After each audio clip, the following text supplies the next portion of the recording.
All right, that is time. Lakin, do you want to go ahead and start allowing in the attendees? Yes. Thank you all for joining the Eastern Pain Association webinar featuring Dr. Samuel Shem. We are going to give about 1 minute to allow everyone to join us, and we will begin momentarily.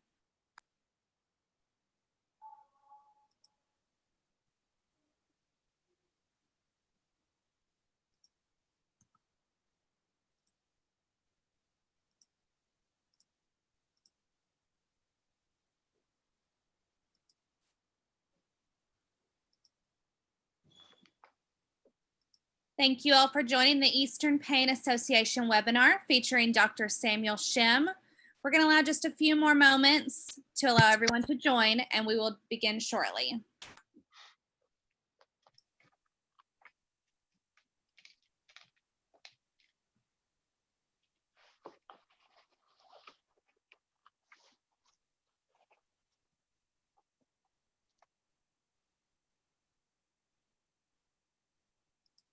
Thank you all for joining the Eastern Pain Association webinar featuring Dr. Samuel Shem. I'm going to go ahead and pass it over to Dr. Garibo.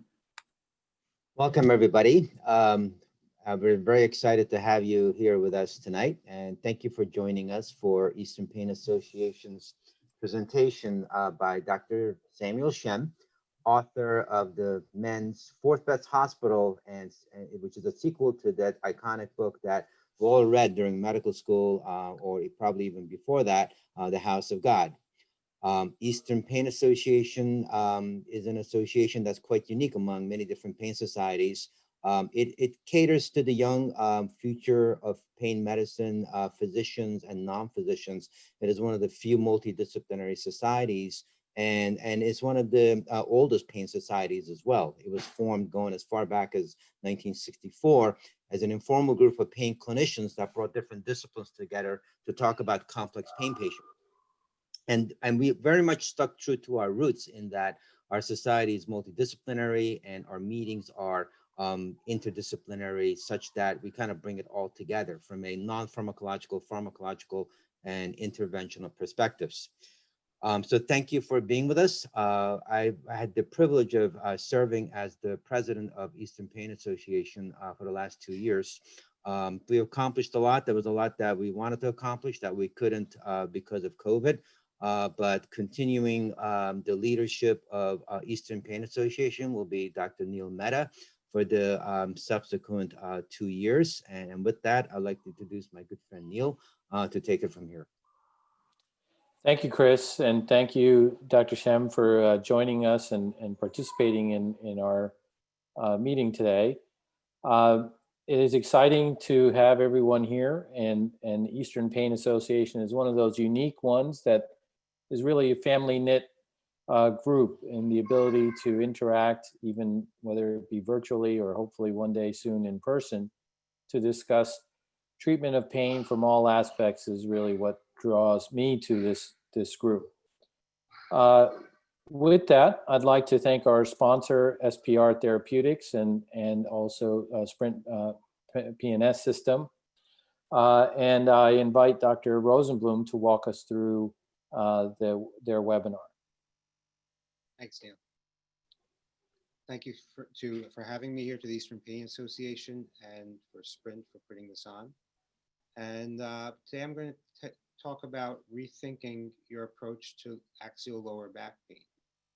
I've been using Sprint for a couple of years now and had some excellent results for other problems, but the lower back has been something that we've been traditionally using other therapies for. And today we're going to discuss other applications of the technology. So if you could advance to the next slide, please. Okay, so the shoulder, knees, and peripheral nerves have all been used when it comes to peripheral neuromodulation. Peripheral neuromodulation is something I've been thinking about for many years, even before the technology has existed. When we were doing spinal cord stimulators, I was always thinking, why can't we place this on a peripheral nerve? And recently, in the last few years, that's been possible. And the results have been quite good for all of the problems listed here. Next slide, please. And today, the low back pain is what we're going to talk about. I've been using the device And it's not just one sort of pain problem that you may be treating. Today, we're going to focus mainly on the axial symptoms, but low back pain is not specific. About 70% of patients will have this in addition to other pain problems. In about 80% of these patients, there may be multifidus atrophy. Many patients cannot participate in physical therapy or do the exercises that are assigned to them because of difficulties with pain during the exercise or weakness. Multifidus does more than help stabilize the spine. It also gives proprioceptive cues when based on the body's position and how they contract. This can be trained and it could be helpful in managing low back pain and reversing central sensitization. Next slide, please. So traditionally, we have a patient with axial symptoms. We do diagnostic medial branch nerve blocks if we suspect a facetogenic problem, right? Pain is worse with extension, if there's signs of facet arthropathy or degeneration on the MRI, if the pain is typically worse in the morning with stiffness, and if it's not a radicular pain. After doing 2 diagnostics, we usually ablate the nerves. We all know this. What sprint peripheral nerve stimulation does is it actually can be placed at the medial branch nerve, and it can stimulate the multifidus and the nerve via the multifidus to alleviate pain. And unlike with traditional radiofrequency ablation, we're not looking for the eye of the Scotty dog or the superior reticular process, transverse process junction. We're typically placing the lead at the lamina, a little more distal along the branch of the nerve. And you can see here in the pictures how it looks. So the lead is quite unique. It's a micro lead. It's 100 micrometers. There's 7 strands wires. It's insulated, and the electrode surface area is about 5 times longer, with more than 2 times the surface area of a conventional cylindrical lead. And this can help avoid pistoning. Next slide. You could click it again. Okay, you see how it's shaped here. This leads to fibrotic ingrowth, and this reduces the risk of infection as well as pistoning. I have yet to hear of a case of infection with a Sprint device. When I place the Sprint devices, I'm usually using Dermabond to secure it to the skin. Of course, you use sterile technique. That goes without saying. But we don't routinely give preoperative antibiotics or maintain the patient on antibiotics for a few days afterwards, as we would do with a spinal cord stimulator trial. Next slide, please. So our plans for patients who come in with axial low back pain, typically we consider either, if they fail PO analgesics, they get shots, then you may go on to ablation and spinal cord stimulation, usually for radicular pain, but sometimes for axial pain these days, or surgery, more invasive strategies. With the Sprint device, you basically put it in for 60 days. Next slide.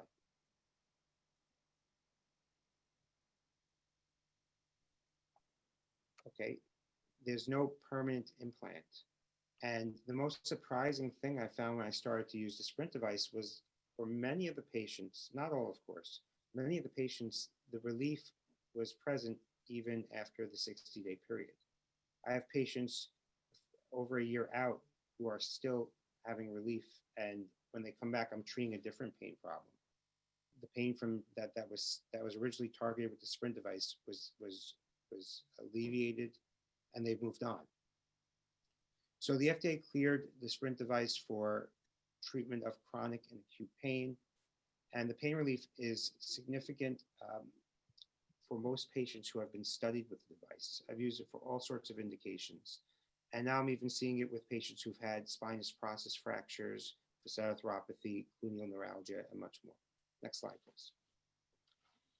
So this is a study by Chris Gilmore, and he basically looked at the device for medial branch stimulation.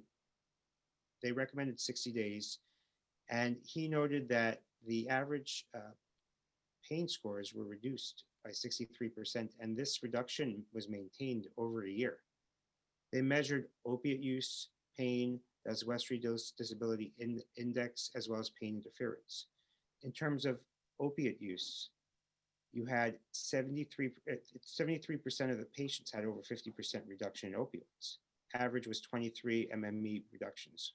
Significant, right? In terms of pain, average reduction was 70% among the responders.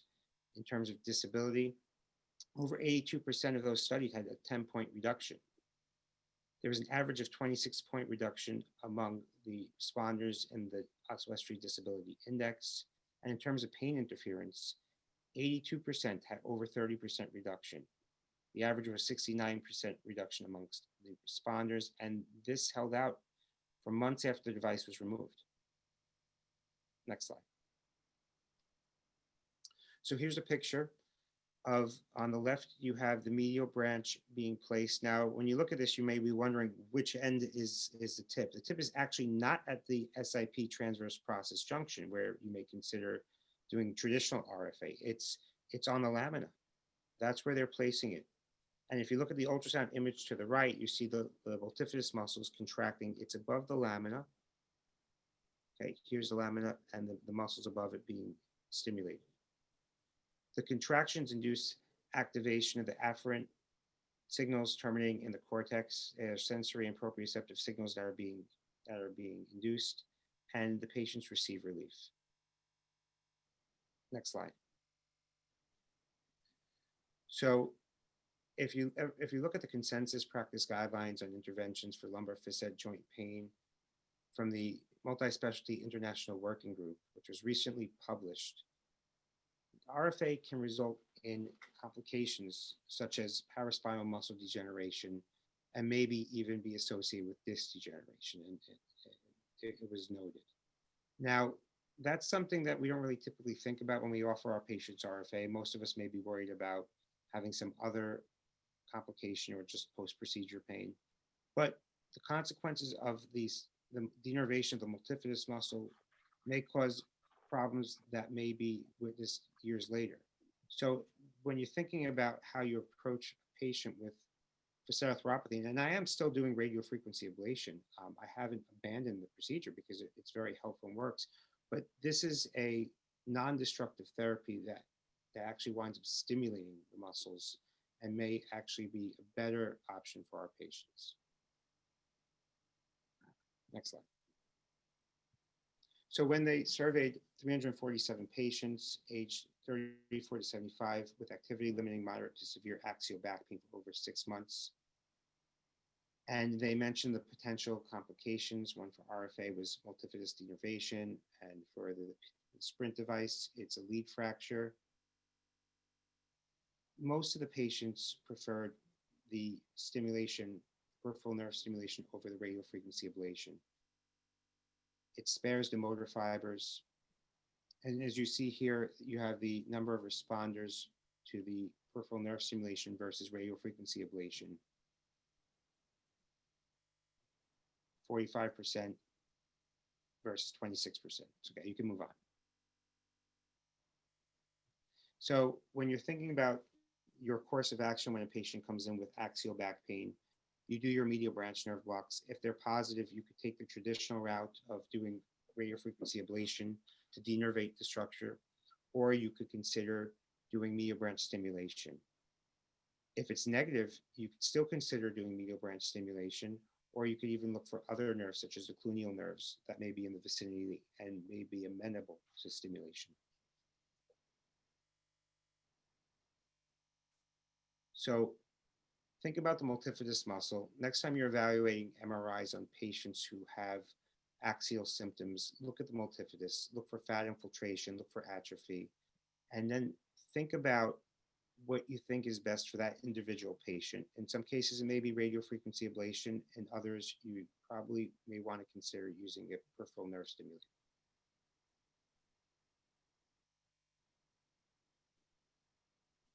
Thank you. If there's any questions, I'll be more than happy to answer.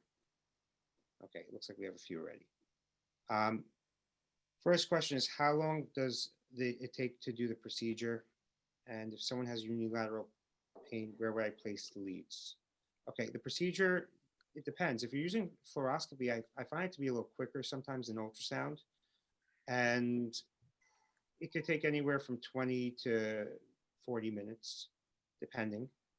And if it's unilateral, well, then you just place the lead on the lamina of the central area of the pain based on if it's a 4-5-5-1 arthritis, you may want to consider doing it on the lamina of L4 or L5.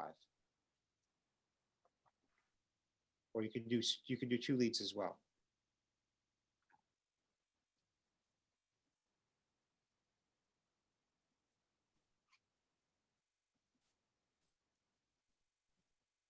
I don't think there's any more questions. So thank you. Thank you, David. That's very insightful, and I'll share my experience that with Sprint has been very positive. And thank you to SPR Therapeutics for sponsoring our talk today and supporting the EPA. Next is the part that everybody is excited to be here for. And with that, I want to introduce the EPA Secretary, Dr. Baruch Kim, who will introduce our featured speaker today. Thank you, Dr. Kim. Thank you, Dr. Mehta. Hello, everyone. Samuel Shem is a novelist, playwright, and activist, graduating from Harvard, Rhodes Scholar at Oxford PhD, Harvard Medical School MD with honors. He now goes by Shem.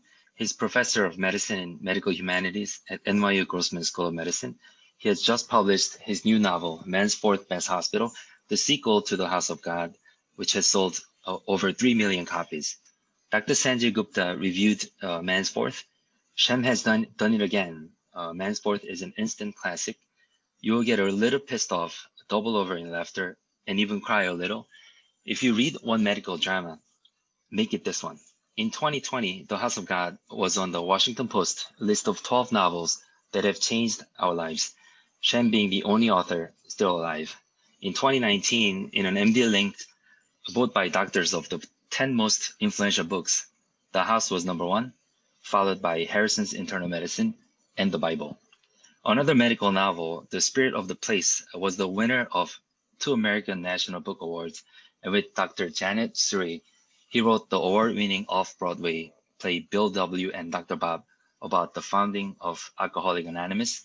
He's an in-demand speaker all over the world on how to stay human in medicine. Without further ado, allow me to present Shem, the author of The House of God and the sequel to The House of God, Man's Fourth Best Hospital. Thank you, Shem, for joining us. Thank you, Baruch. I have to tell the story of how I met the great Baruch. And first of all, thank you very much for having me here. It's interesting that just for the last about 2 weeks, our daughter has been having back pain. She's 28 and she's doesn't know what to do. So if you can send one of those things up to Boston, maybe I could try it. I know I'll have to pay a royalty, but anyway, so we're trying to figure out what to do with her. I think it'll all work out. But you know, life is so chancy. Except for a flicker of a butterfly's wing, we could go one way or the other. None of us would be here, but we are.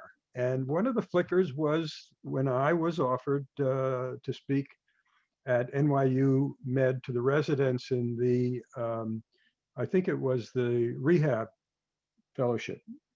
This was what, maybe a couple, 3 years ago. And I told a story there that was a change in my life. It changed my life tremendously. And that was, after I finished The House of God, I thought that I would not go out and speak about it. I was I was very strict about what I wanted to do. I didn't think authors had to talk about their books. So it was hard to get me because there was no email. I took a pen name, and for 2 years I didn't speak. From 78 to 80, I just went on with my life. And one day I got through the publisher a letter. You remember letters, there's these things that come in, you know, it's paper, you know, all that stuff. It has a stamp. It's kind of nice. But I opened the letter and it said, I'm on call at a VA hospital in Tulsa, Oklahoma. And if I didn't have your book, I'd kill myself. And so I thought, maybe people want me to hear what I have to say. And so from that day on, 1980 on, I almost always accept what I am asked to do.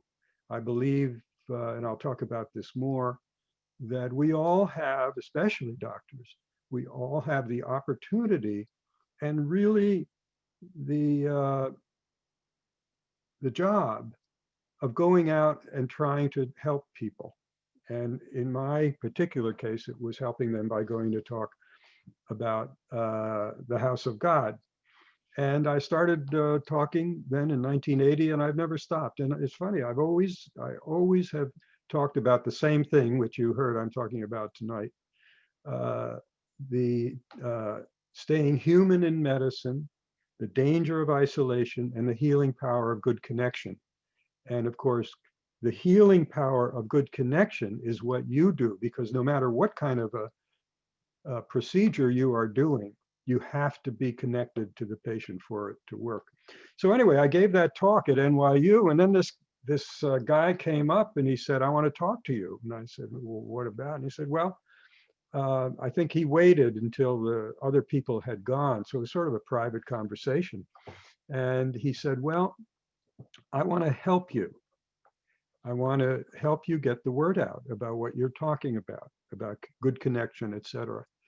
And bringing the human back into medicine. That's sort of what I talk about, bringing the human back into medicine. And I said, well, what made you interested in that? And he told this poignant story. I hope he doesn't mind my relaying it, that a friend of his in his medical school had committed suicide.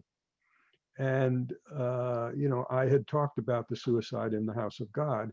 And so he decided he would help me. And it's, he's very unassuming, but he's very powerful.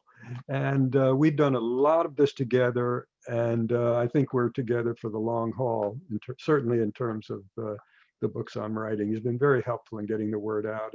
And this is actually an example of that. So I'll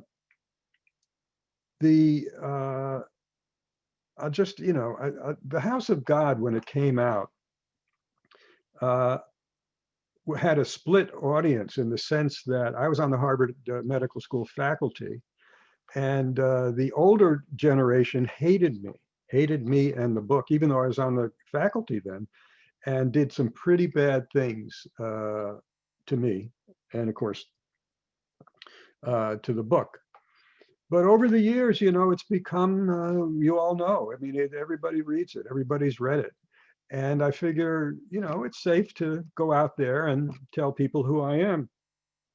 So one day, this is maybe now 10 years ago, my wife and I were at a potluck supper with our daughter, Katie. And, or Katie wasn't there. And I was wandering around trying to get to see who I could talk to in the adults. And I hear these two women talking. So I get a little closer and I hear, oh, they're doctors. Oh, I get a little closer still. And they're doctors at the Beth Israel Hospital. Some people say that's the model for the house of God, which it is. So I waited for an opportunity. I sat down and I said, well, I may not be the most favorite doctor in the Beth Israel Hospital. And one of the women turned to me and she said, well, you can't be as bad as that guy that wrote that book.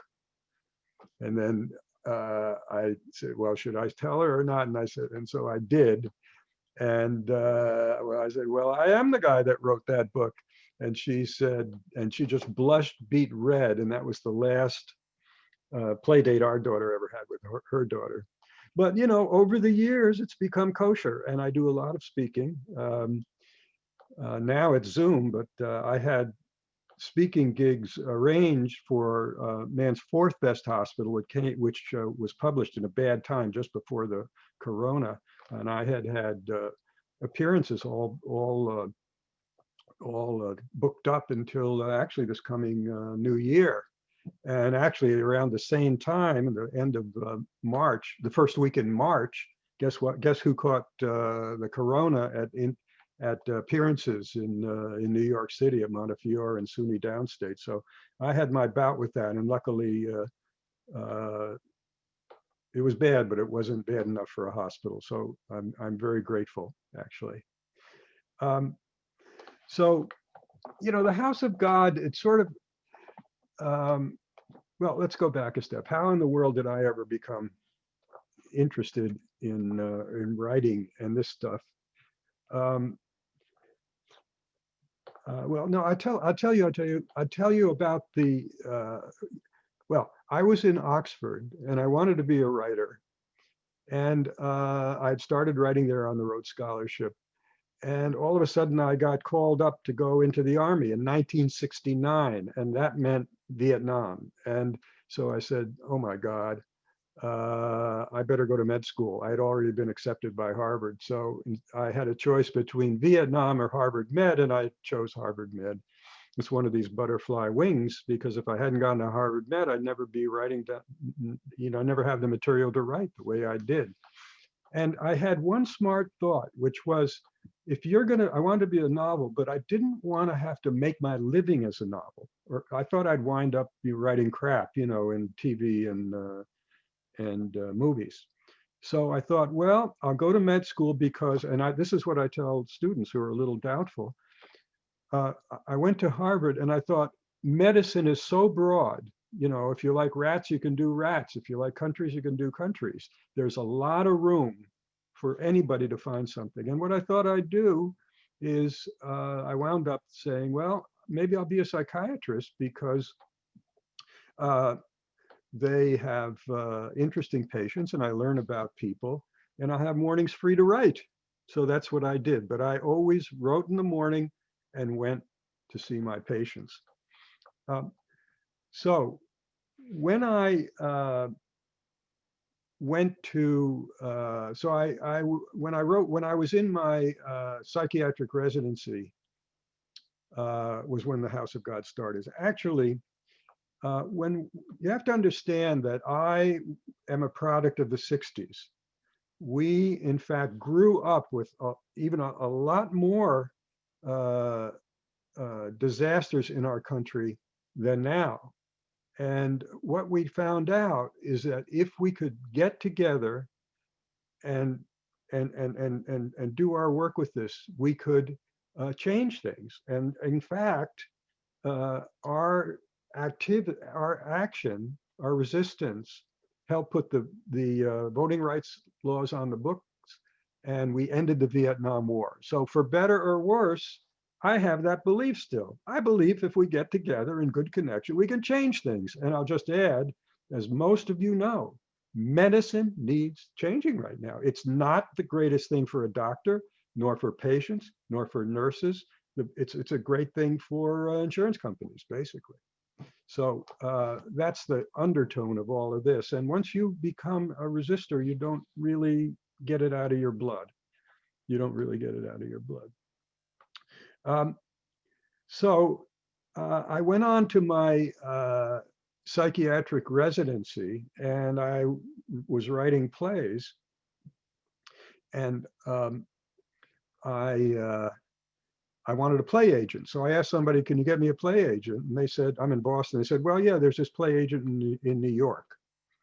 So I sent a letter to her and said, I'm looking for a play agent. And then down at the bottom of my typed out note was, and P.S. I have the start of a doctor novel.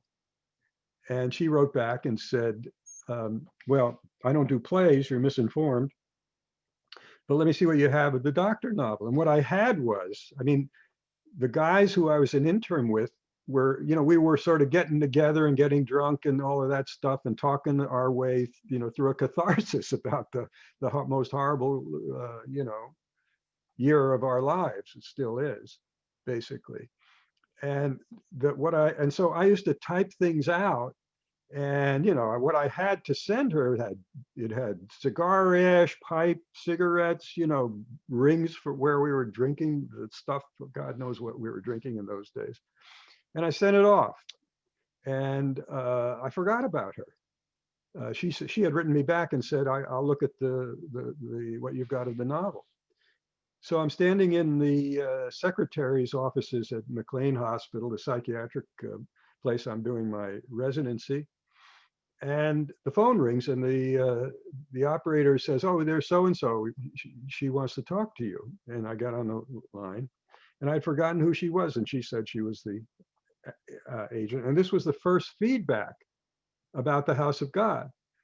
And she said, "Well, I don't know if you're a madman or a genius, but you should know I really love what you sent me." And I actually had the mind enough to say, "Well, I can't help you there, but you should know I am speaking to you from within a large mental institution." And that was the start of the House of God. And it really, it was just tough, all of it. And nothing went right. I remember that after I had finished it, I found a publisher, and just before it was going to be published, he called me in. And he said, "You got to come down to New York. I want you to talk to a lawyer." Now, how many of us like that sentence? Oh, talk to a lawyer, right? So I go down there, and the lawyer and the publisher is there, and they said, "Well, we wanted to make sure you're not going to get sued. Is there anyone identifiable in the novel?" And I thought to myself, "Oh God, who isn't? Nobody ever told me to disguise people. So I thought, well, I'll give them one, right? And so I said, "Yeah, the chief of medicine is identifiable." And they said, "Oh, well, how is he identifiable?" And I said, "Well, he's a kidney guy, and he walks down the hall with a stethoscope tucked into his pants, and he whistles while he sees patients." And they looked at each other and they said, "Oh no, oh God, we got to do something about it." And then they had a consult, and they came back to me and they said, "Well, does he have a big red birthmark on his cheek?" And I said, "No, he doesn't." And they said, "Now he does." And you open your book and you, "Well, Dr. Lego, he has this big birthmark on his cheek. It's called the non-liable birthmark." If he's in court, the cross-examination is, "Oh, but Dr. Epstein, I mean, in the book, the character has a big red birthmark, but we notice in the court that So that was the start. And, it had no reviews, no publicity, no nothing, but it was word of mouth. It was the first time in the history of writing medical novels, I think, that someone had really captured the reality of it. And when I started writing the novel, I realized this was so bad, especially for non-doctors to read, that it has to ride on humor or nobody's going to read it. And so that's what I did. And if you notice, it starts out very funny, and then as it goes on, it gets darker and darker, like it did with us in that year. In fact, I'll tell you, it was so crazy. It was so funny. You had to write it. Somebody had to write it, and I guess it was me. I'll read you a little thing here from it. We were sitting down at lunch. Another intern, the runt, was having a hard time. As he sat down to lunch, he took out a pill box, put a pill on his hamburger, and munched it down. When I asked what it was, he said, "Valium, vitamin V. I've never been so nervous in my life." "Well, does the Valium help?" I asked. "It makes me feel kind of sleepy, but I feel pretty unflappable. I'm writing orders for it for all my patients." "What? You're putting all of them on Valium too?" "Why not? They're all very nervous, having me as their doctor." After the others had left, the runt said he had a confession to make. "It's about my third admission last night. In the middle of all this trouble with the yellow man, this guy comes into emergency, and I couldn't handle it. I offered him $5 if he'd go home. He took it and left." Those are true stories. I mean, how could you not write about that? So,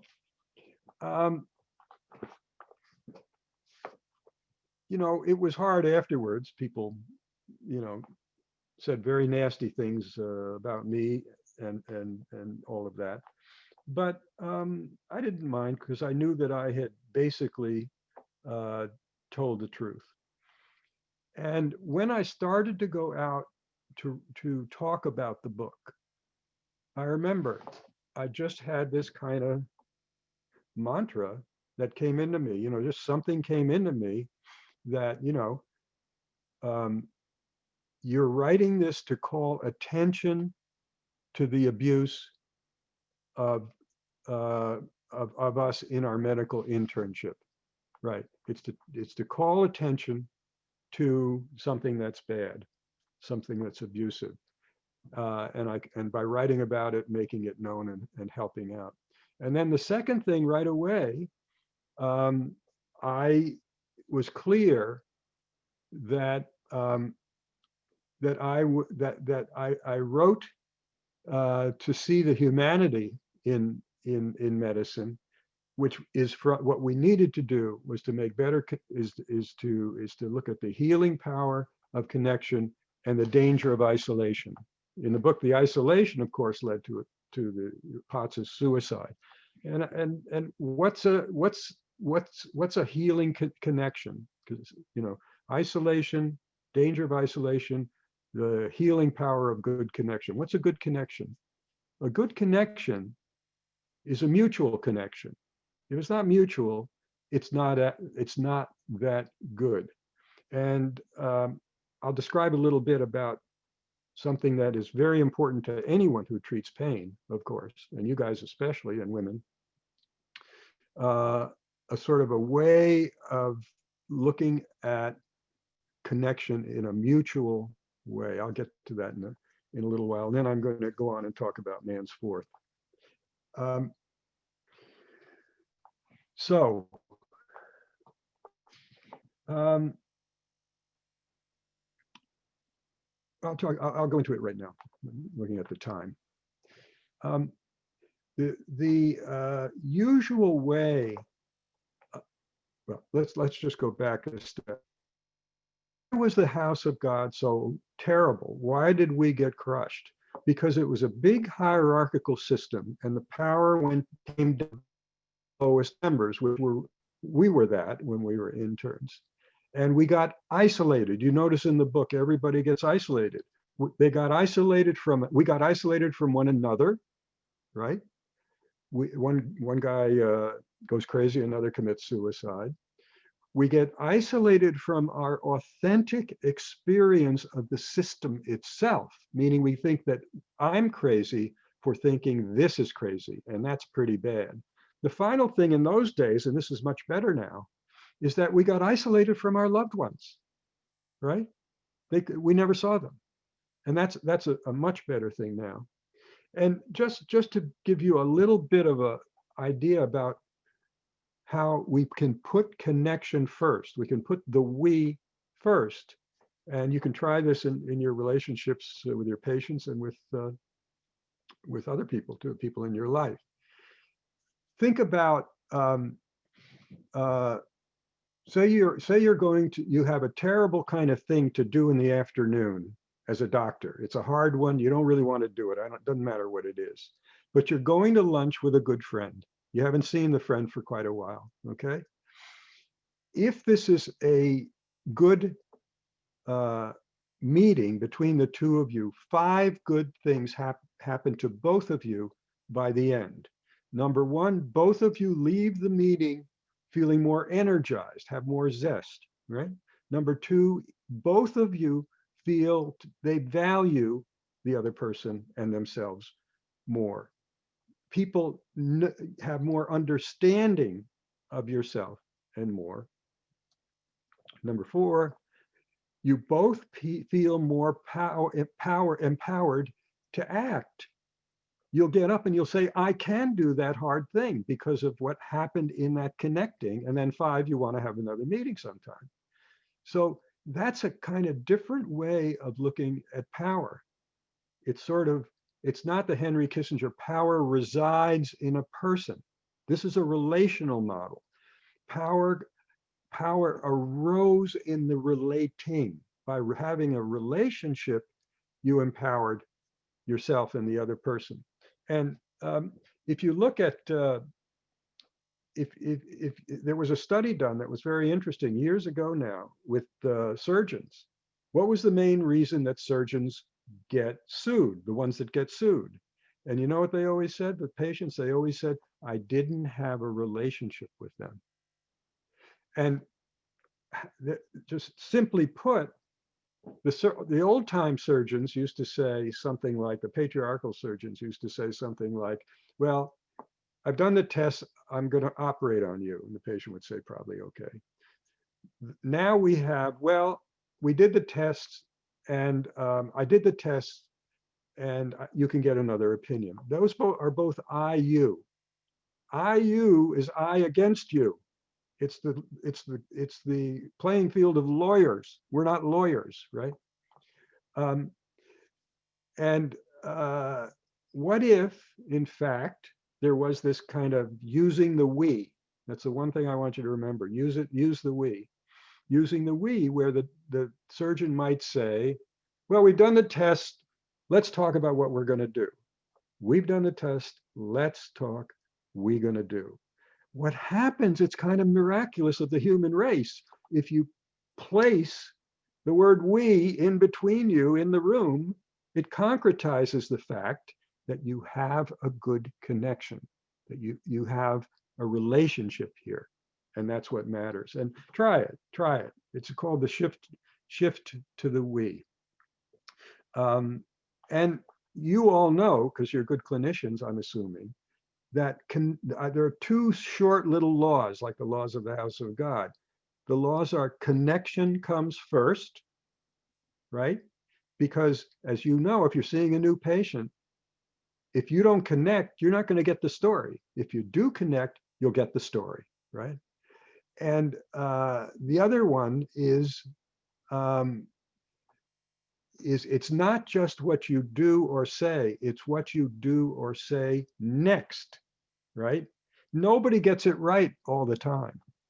The marriages that last is when you come to a disconnect, you actually can move through it by keeping the we in mind. So that's a simple way. I mean, the take home is try using the we with patients, you'll see.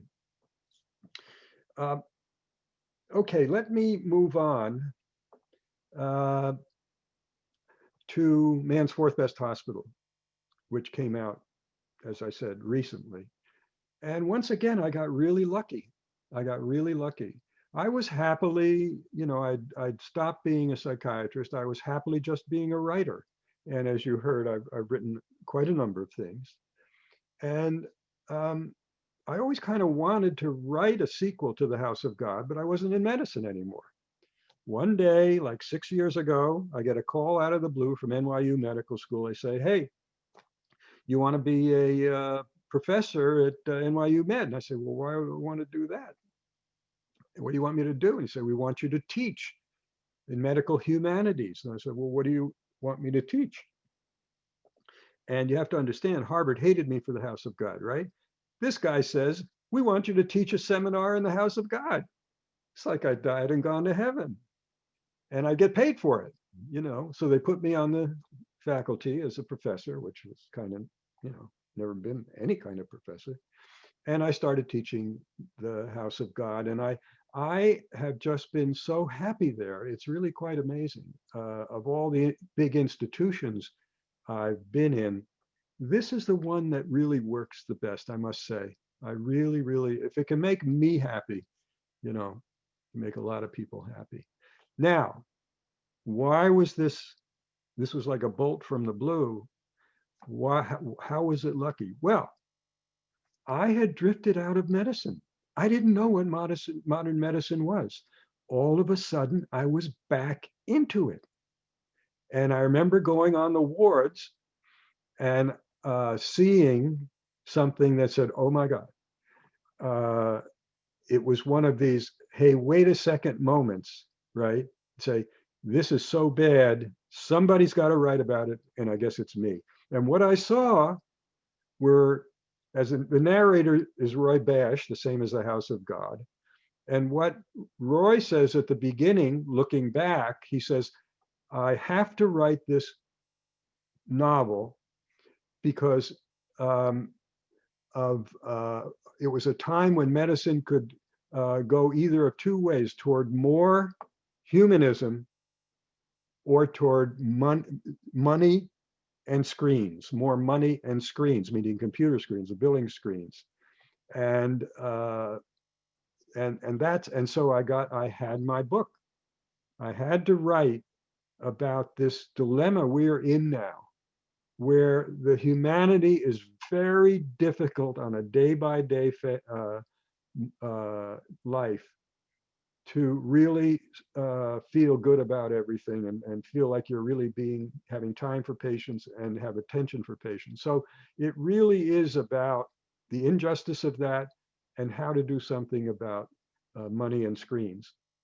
So let me, I'll read a couple of passages from the book, and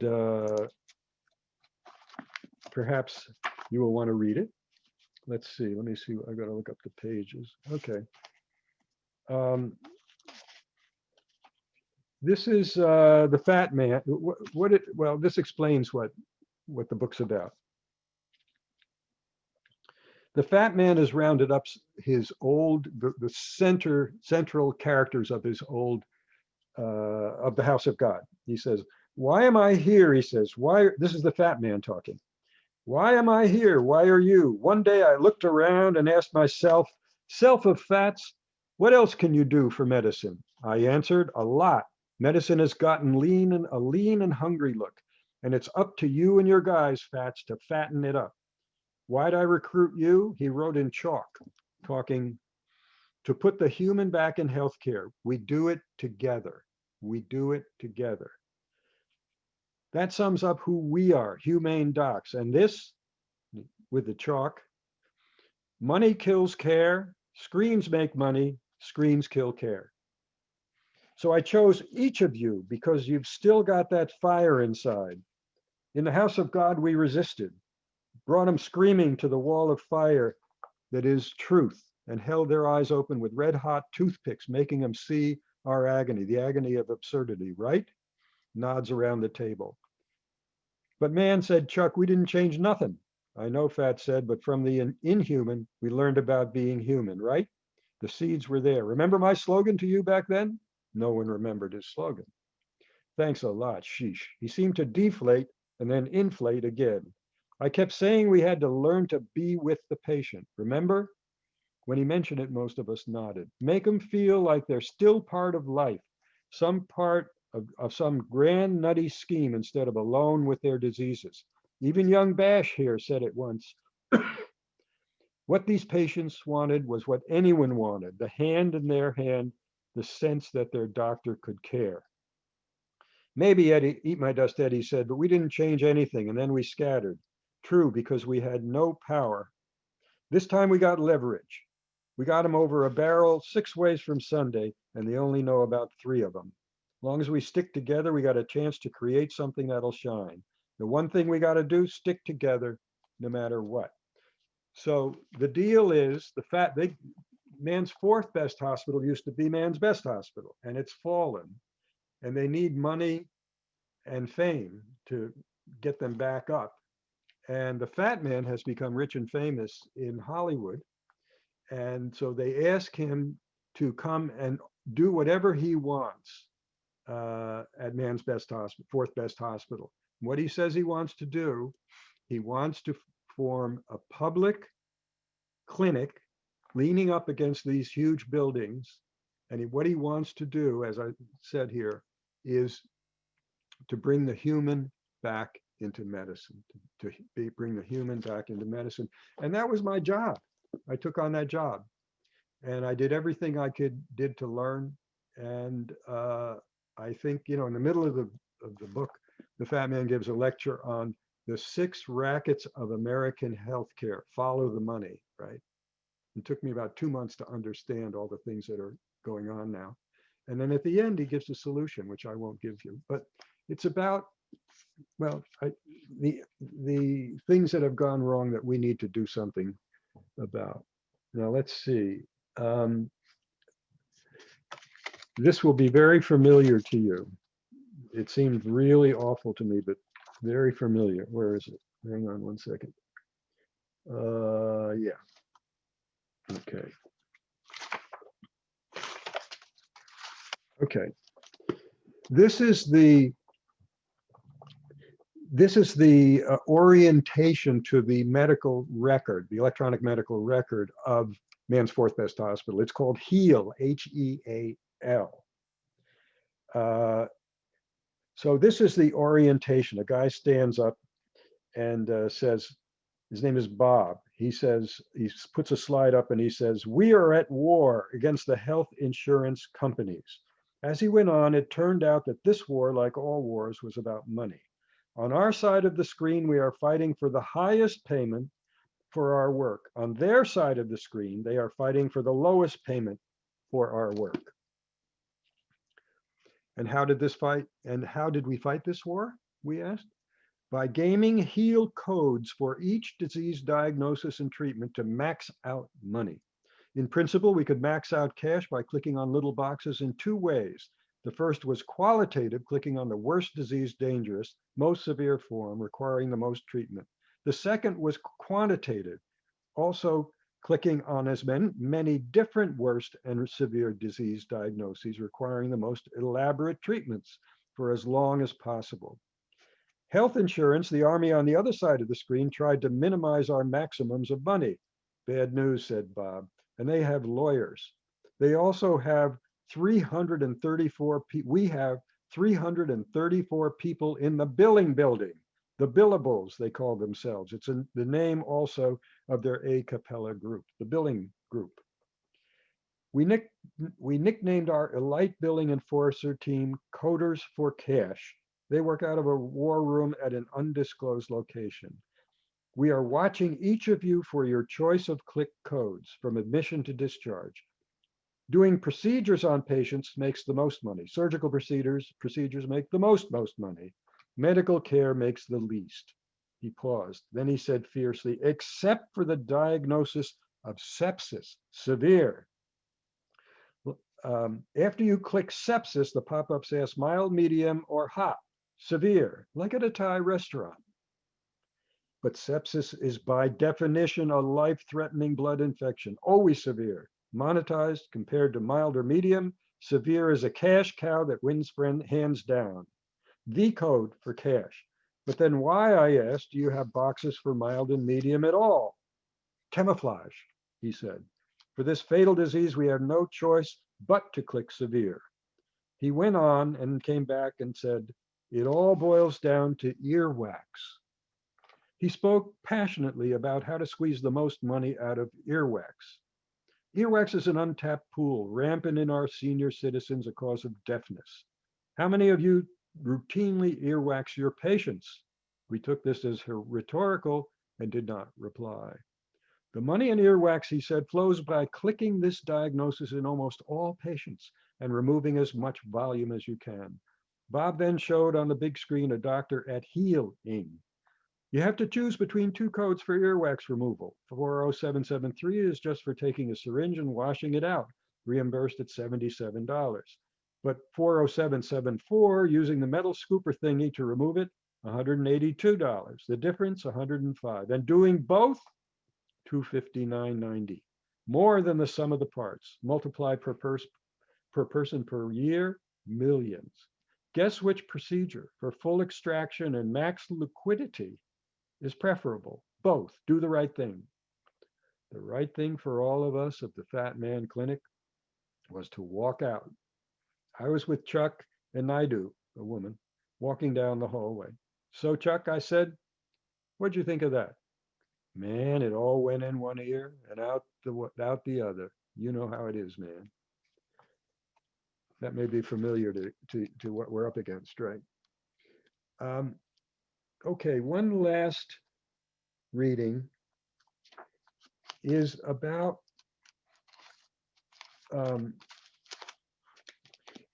what's become of the patient agreement, the patient visit, right? And this is just a brief description that may be very familiar to you. from what we used to do of those who, before the screens, basically. Okay. Now your visit to your doctor has become satire. You walk in, lucky if you get eye contact, and sit across the desk. Your doctor is trapped, hunched behind a computer screen, back or shoulder to you. The doc asks a question, you answer. The keyboard goes click, click, click, faster and faster. On it goes, and you find yourself in the patient's dilemma. Do I keep talking or wait for a break in the action? Usually the next question.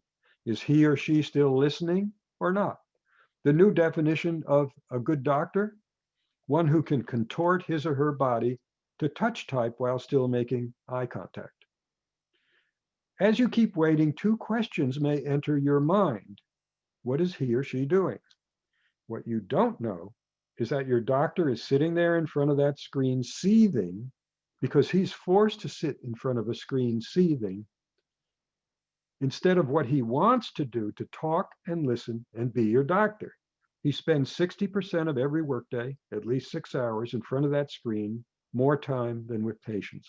Family doctors spend an additional 3 hours at night at home during pajama time, digging out from under the pileup in the screen. This is the doctor's dilemma. Why is he or she doing this? You might think that she's doing this because it would be better for your health care. It may not. It may be worse. Worse for your care, and for sure, worse for the care of your doctor. It's better only for the money, the healthcare industry. The machine was not primarily designed for care, but for billing, to make as much money as possible. We doctors are caught in this mess. We're not treating the patient, we're treating the screen. And it's not that your doctor wants to turn his or her back on you. It's the healthcare industry that has turned its back on both you and your doctor. So let me end with just a comment about trying to make things better for us doctors and for patients, et cetera. And I like to just say that, when you've ever gone to a theater, if the shout had come out, if somebody falls down sort of dying, does the shout come out, is there an insurance executive in the house? No. We're the workers. Without us, they can't work. Medicine doesn't work. And yet the thing that doctors are so terrible about is sticking together for what we want. I mean, the nurses are great at it. They have a union. I'm not saying necessarily we have to have a union, but they have a union, and they almost never lose an action, almost never. So what we have to do, frankly, what I think somehow, because it's coming to a head, all of it, we're not happy, most doctors, burnout and all that stuff, moral injury. We have to make alliances, stick together and make alliances, certainly with each other as doctors, and then probably to nurses and even to patients and even to hospitals, to try to get some kind of just house care for all the work we put in to try to be with patients and help them heal. So maybe there's a couple minutes well, I can stay on. I'm sorry I took too long, but that's the message. Now what?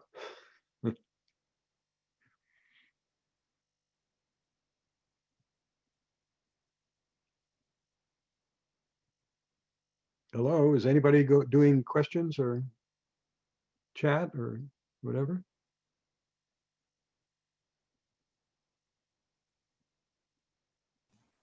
We have received a question. It's just somebody saying, thank you so much. Okay, are there any questions or?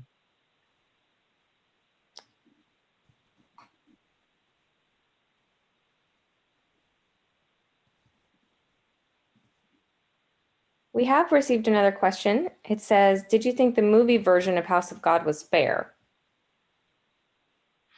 I'm sorry, say that again. Did you think that the movie version of House of God was fair? Oh my God, you haven't seen that movie version, have you? Can you hear me? The person who Yeah. asked the question typed it. They are not able to speak back. Oh, all right. Well, are other people hearing what I'm saying? Absolutely. Oh, okay. The question was whether was the movie version fair. It's the worst goddamn movie in the world. I mean, you know, some movies are bad, are so bad that they're funny, you know? This is beyond that. This is the worst. I mean, I could talk for an hour. They tried to rope me into any kind of association with it. It was ridiculous. You know, I don't know. I guess you can still, it never, well, it was so bad. They spent $8 million in those days. This was like 30 years ago, to make it. And they had two showings, one on the West Coast, one on the East Coast. I saw the one on the East Coast, and they were sitting there, you know, and the comments started coming in from the audience after it was over, you know, and they all hated it. They all hated it. So they never released it. It was never released. I could tell so many stories about that. I should write a book about that because I sort of knew what was going on. I suggest you don't, you know, read The House of God again instead of watching the movie. There was a question on whether it's available on Audible. On what? Audible, books on audio. Oh yeah, there is a, yeah, House of God. Yes. Yeah, yeah, The House of God is on an audio book, and you know, I have to say that, and so is man's fourth best hospital now, you know, and I'll be very frank, you know, at my age, I put, you know, the last 5 years into writing this book, and it was going well, and then boom, along came Corona. So I'm very anxious to really try to get it out there, and part of the discussion, right, about what we have to do. So grab a book. I don't think you'll be disappointed. And you get all the old guys again, including the fat man.